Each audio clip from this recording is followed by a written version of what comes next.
Pengertian belajar. Belajar adalah suatu aktivitas yang dilakukan secara sadar untuk mendapatkan sejumlah kesan dari bahan yang telah dipelajari. Beberapa ahli ada juga yang berpendapat bahwa belajar dapat didefinisikan sebagai proses di mana tingkah laku ditimbulkan atau diubah melalui latihan atau juga pengalaman.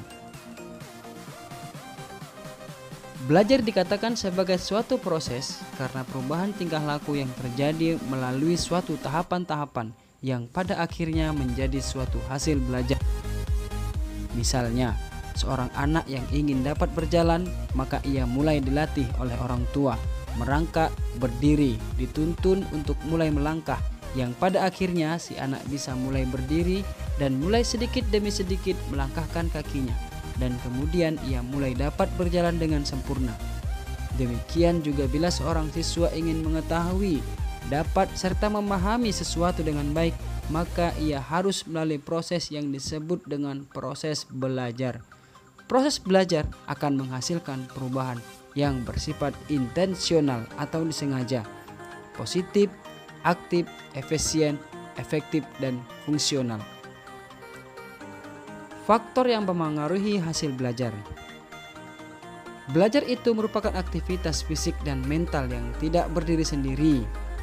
Faktor-faktor tersebut diantaranya adalah kondisi internal, mencakup fisik, yang apabila secara umum kondisi seseorang apabila dikatakan sehat, maka akan mempengaruhi aktivitas dan hasil belajar.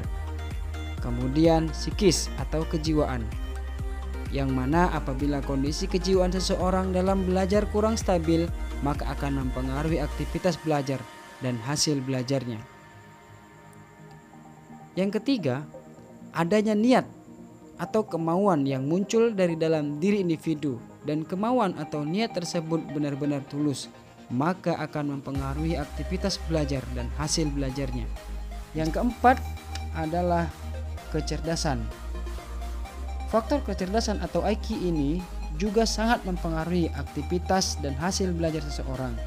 Seseorang yang dikategorikan mempunyai IQ normal, yaitu 100 sampai 110 menurut hasil psikotes, maka ia disimpulkan akan mampu mengikuti belajar di sekolah-sekolah umum dengan lancar, selama ia tidak mengalami gangguan-gangguan lainnya. Kemudian minat. Minat juga menentukan aktivitas dan hasil belajar seseorang. Minat adalah tertarik yang kuat terhadap objek tertentu. Apabila seseorang dalam belajarnya sudah tidak mempunyai rasa ketertarikan yang kuat terhadap objek yang dipelajari, tentunya aktivitas dan hasil belajar yang dicapai juga tidak optimal. Dan terakhir, faktor yang mempengaruhi hasil belajar adalah motivasi.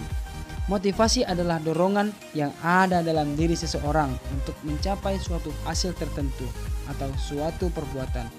Motivasi bisa dikelompokkan menjadi dua, yaitu motivasi internal dan motivasi eksternal. Motivasi internal adalah dorongan yang muncul dari dalam diri seseorang. Misalnya, belajar adalah suatu kebutuhan untuk masa depan dan sejenisnya. Sedangkan motivasi eksternal adalah dorongan yang dilakukan oleh seseorang karena adanya faktor dari luar capai. Nah, kemudian faktor yang mempengaruhi hasil belajar yang kedua, yang tadi adalah kondisi internal, nah sekarang adalah kondisi eksternal. Apa saja? Yaitu sarana dan prasarana. Sarana dan prasarana penunjang keberhasilan belajar juga. Ia sangat mempengaruhi aktivitas dan hasil belajar seseorang. Sarana dan prasarana ini juga bisa dari siswa dan dari lembaga pendidikan. Misalnya, di rumah mempunyai sarana dan prasarana penunjang keberhasilan belajar. Sedangkan di sekolah, sarana dan prasarana penunjang belajar juga lengkap, maka kemungkinan untuk mencapai hasil belajar yang maksimal akan tercapai. Sarana dan prasarana belajar misalnya, buku-buku paket, buku catatan, ruang laboratorium, komputer, laptop, koneksi internet atau hotspot dan sejenisnya. Nah, yang kedua, kondisi eksternal, yaitu lingkungan sekitar. Lingkungan di mana individu tinggal dan lingkungan bermain individu akan sangat mempengaruhi aktivitas dan hasil belajar. Demikianlah cara belajar efektif dan efisien. Terima kasih.